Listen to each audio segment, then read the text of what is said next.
এই ভিডিঅ'টোত আমি আফটাৰনুন অন এ হিল পয়েমটোৰ এক্টিভিটি নাম্বাৰ 3ৰ পৰা এক্টিভিটি নাম্বাৰ 7লৈকে আলোচনা কৰিম। এক্টিভিটি নাম্বাৰ 3ত আমাক কৈছে read the following explanations of the 3 stanzas of the poem given below. Identify and write the stanza number next to each explanation. অৰ্থাৎ আমাক কবিতাটোত থকা তিনিটা ষ্টেঞ্জাৰ তিনিটা এক্সপ্লেনেশ্যন দিয়া আছে। আমি দেখিছোঁ তিনিটা বক্সত তিনিটা এক্সপ্লেনেশ্যন দিয়া আছে।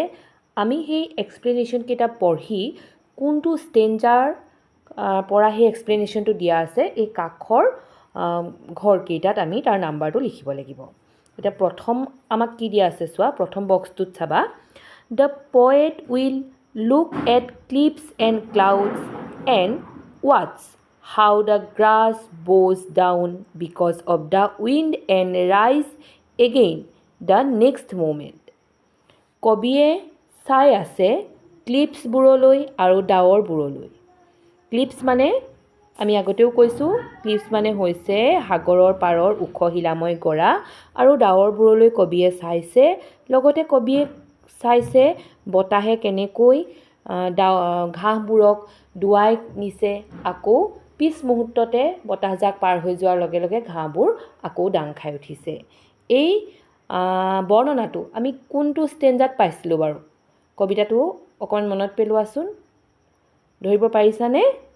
হয়, আমি ষ্টেঞ্জাৰ নাম্বাৰ 2ত এই বৰ্ণনাখিনি পাইছোঁ, আৰু সেইবাবে আমি এই কাষৰ যিটো বক্স দিয়া আছে তাত আমি ষ্টেঞ্জাৰ নাম্বাৰ 2 বুলি লিখিম। ছেকেণ্ড এক্সপ্লেনেশ্যনটোত আমাক কৈছে The lights will begin to show up from the town when it gets dark. The poet will identify the lights that belongs to her place and return home. অৰ্থাৎ আন্ধাৰ হৈ অহাৰ লগে লগে টাউনখনৰ লাইটবোৰ জ্বলি উঠিছে, আৰু কবিয়ে নিজৰ ঘৰৰ লাইটবোৰ চিনি পাই তেওঁ লাহে লাহে ঘৰলৈ উভতি আহিছে। এই বৰ্ণনাটো আমি পাইছোঁ ষ্টেঞ্জাৰ নাম্বাৰ 3ত। চ' আমি ষ্টেঞ্জাৰ নাম্বাৰ 3 বুলি ইয়াত লিখিম। নেক্সট এক্সপ্লেনেশ্যনটো চোৱা the poet will climb a hill in the afternoon. She will be happy to do so'. She will see and touch the flowers that are in abundance in the hill, but she will not pick a single flower. অৰ্থাৎ কবিয়ে আবেলিটো এটা পাহাৰৰ ওপৰত কটাইছে, আৰু তেওঁ সেই কামটো কৰি বহুত সুখী হৈছে, আৰু তেওঁ বহুতো ফুল স্পৰ্শ কৰিছে, কিন্তু এপাহু ফুল তেওঁ ছিঙা নাই। এই বৰ্ণনাটো আমি পাইছোঁ ষ্টেঞ্জাৰ নাম্বাৰ 1ত। Activity number 4 matches the following. তলৰ কলম দুটা মিলাবলৈ দিছে। এতিয়া বাওঁফালৰ কলমটোৰ প্ৰথমত আছে দ্য পয়েট। এতিয়া পয়েটজনে কি কৰিছিলে? The poet will be on a hill in the afternoon. পয়েটজনে আবেলিটো এটা পাহাৰত কটাইছিলে, সেইবাবে সোঁফালৰ 2 নম্বৰটোৰ লগত দ্য পয়েটটো মিলিব। নেক্সট আছে এ লট অফ ফ্লাৱাৰ্ছ, বহুতো ফুল, সেইটো মিলিব আৰ ইন দ্য হিল, পাহাৰটোত বহুতো ফুল আছে। নেক্সট আছে দ্য গ্ৰাছ, সেইটো মিলিব ব'জ ডাউন এণ্ড ৰাইজ এগেইন, ঘাঁহবিলাক হালি পৰিছে, আকৌ ঘাঁহবিলাক ডাং খাই উঠিছে। নেক্সট আছে লাইটছ, সেইটো মিলিব show' up from the town, টাউনখনৰ পৰা লাইটবোৰ জ্বলি উঠিছে, টাউনখনত লাইটবোৰ জ্বলি উঠিছে। এক্টিভিটি নাম্বাৰ 5টো হৈছে এটা group work. Discuss with your friends what you have understood from the poem and share with your class. তুমি তোমাৰ বন্ধুবোৰৰ সৈতে আলোচনা কৰা যে এই কবিতাটোৰ পৰা তুমি কি বুজিলা, আৰু সেই তোমাৰ অনুভৱখিনি তুমি ক্লাছটোৰ আগত শ্বেয়াৰ কৰা। আচলতে এইটো তোমালোকৰ এটা গ্ৰুপ এক্টিভিটি, এইটো তোমালোকে ক্লাছত কৰিব লাগিব।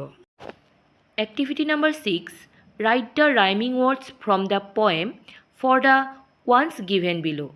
তলত তিনিটা ৱৰ্ড দিয়া আছে সেই ৱৰ্ড তিনিটাৰ ৰাইমিং ৱৰ্ড কেইটা অৰ্থাৎ ছন্দ মিলোৱা যিকেইটা ছন্দ মিল থকা শব্দ আমি পয়েমটোত বিচাৰিব লাগিব এতিয়া ৱৰ্ড তিনিটা হ'ল ব্ৰাউন স্কাইজ ৰান আমি কবিতাটোত বিচাৰি চাওঁচোন আহা প্ৰথম যিটো ৱৰ্ড দিয়া আছে ব্ৰাউন তাৰ লগত 3 নম্বৰ ষ্টেঞ্জাত থকা টাউন আৰু ডাউন দুটা ৰাইমিং ৱৰ্ড হ'ব brown town down next skies ৱৰ্ডটোৰ লগত 2 নম্বৰ ষ্টেঞ্জাত থকা আইজ আৰু ৰাইজ ৰাইমিং হ'ব স্কাইজ আইজ ৰাইজ ইয়াৰ পাছৰ যিটো ৱৰ্ড ৰান সেই ৱৰ্ডটোৰ লগত ফাৰ্ষ্ট ষ্টেঞ্জাত থকা ছান আৰু ওৱান ৱৰ্ড দুটা ৰাইমিং হ'ব ৰান ছান ওৱান এতিয়া আমি ৰাইমিং ৱৰ্ডবোৰ এনেকৈ লিখি দিম brown town down skies eyes rise run sun won activity number 7টোত আছে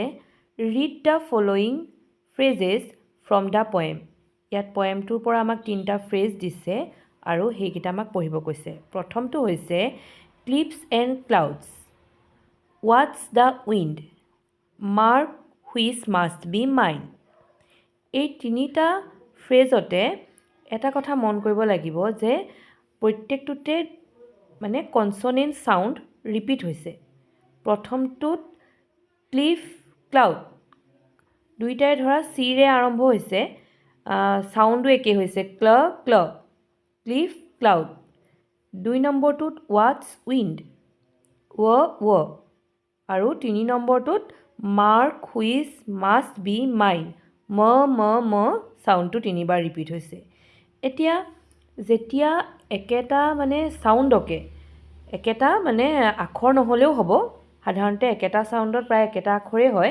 একেটা এলফাবেটেই হয় কিন্তু সাধাৰণতে ছাউণ্ডটোৰ ওপৰত বেছি ডিপেণ্ড কৰে একেটা কনছনেণ্ট ছাউণ্ড যেতিয়া ৰিপিট হ'ব তেতিয়া সেইটোক কোৱা হয় এলিটাৰেশ্যন এলিটাৰেশ্যন হৈছে এবিধ ধৰা আমি অলংকাৰ বুলি ক'ব পাৰোঁ আমাৰ অসমীয়াত যেনেদৰে আমি কবিতাত অলংকাৰ ব্যৱহাৰ কৰে অলংকাৰে আচলতে কবিতাটোৰ সৌন্দৰ্য বৃদ্ধি কৰে যেনেকৈ আমি গাত অলংকাৰ পিন্ধো ধুনীয়া দেখিবৰ কাৰণে ভাল দেখিবৰ কাৰণে ঠিক তেনেকৈ কবিতাত ব্যৱহাৰ হোৱা অলংকাৰে কবিতাটোৰ সৌন্দৰ্য বৰ্ধন কৰে এতিয়া এইটো এলিটাৰেশ্যন ডিভাইচটো হৈছে এবিধ মানে অলংকাৰ ইয়াত কবিয়ে সেইটো ব্যৱহাৰ কৰিছে ইয়াত কনছনেণ্ট ছাউণ্ডবিলাক ৰিপিট হয় সাধাৰণতে যেতিয়া দুটা কনছনেণ্ট ছাউণ্ড ৰিপিট হয় তেতিয়াই এলিটাৰেশ্যন ছেট এটা হয় ভালদৰে বুজিবৰ কাৰণে আমি এটা এইখিনিতে উদাহৰণ ল'ব পাৰোঁ আমি অসমীয়াত যে গাওঁ বগাকৈ বগলী বহলাই বহিছে